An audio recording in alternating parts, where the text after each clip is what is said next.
ચાલો હવે આપણે જોઈએ NMMS નો પ્રશ્ન નંબર 12. ચાલો આ પ્રશ્નનો સવાલ જે છે તે આપણને નિષ્ઠા સમજાવશે. લે પેટ્રોલિયમ સાથે કયો વિકલ્પ અસંગત છે? તે ઘેરું અને તૈલીય પ્રવાહી છે, તે અણગમતી વાસ ધરાવે છે, તે પેટ્રોલ, ડીઝલ વગેરે જેવા ઘટકોનું મિશ્રણ છે, તે પાઇપલાઇન દ્વારા ભારતમાં ગમે તે સ્થાને પહોંચાડી શકાય છે. ઓકે, ચાલો હવે હું આનો જવાબ તમને આપું. ચાલો તો પેટ્રોલિયમ જે છે તે ઘેરું અને તૈલી પ્રવાહી છે તો કે છે.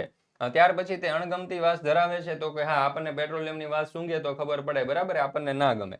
ત્યાર પછી સી કે પેટ્રોલ, ડીઝલ વગેરે જેવા ઘટકોનું મિશ્રણ છે. હા, તો પેટ્રોલની અંદરથી આપણે ઘણા બધા ઘટકો અલગ કરી શકીએ, બરાબર. અને ત્યાર પછી છે વિકલ્પ ડી, તે પાઇપલાઇન દ્વારા ભારતમાં ગમે તે સ્થળે પહોંચાડી શકાય છે.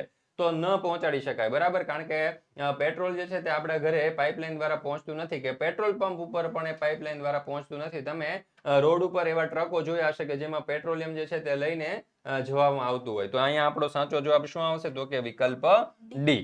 ચાલો મિત્રો, બીજી એક ખાસ મહત્વની સૂચના કે આપણે NMMS ની તૈયારી માટે એક video course plus book launch કરેલી છે. આ વિડીયો કોર્સ અને બુક બંનેની પ્રાઇસ માત્ર ને માત્ર 200 રૂપિયા છે, જેમાં તમને સેટ, મેટ અને પેપર સોલ્યુશનના વિડીયો જે છે તે મળી જવાના છે. અને અહીંયા તમને જો નંબર આપેલો છે 70 46 22 22 54. આ નંબર ઉપર કોન્ટેક્ટ કરી અને તમે આ કોર્સ વિશે વધારે માહિતી અહીંયાથી મેળવી શકો છો. લિંક તમને નીચે ડિસ્ક્રિપ્શન બોક્સની અંદર મળી જશે.